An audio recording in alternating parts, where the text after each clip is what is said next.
Сәлем достар, қалдарыңыз қалай бүгін? Шер жылайын видео сұрайын дедім.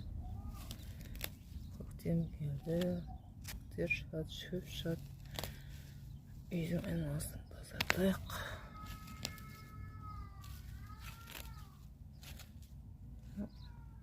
Фундаментке жақындасып өскен шөптер ме? Сәнін кетіреді. Біреулерге әдемі шығар енді.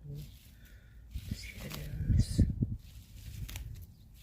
Ең шыққан уақытында жұлып тастамасаң, бұларды үлкейіп кетеді да, бой бермейді деп күрекпен алуға тура келеді сосын. Солай.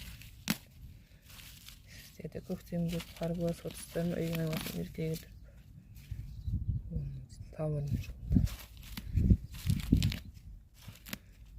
Тап-таза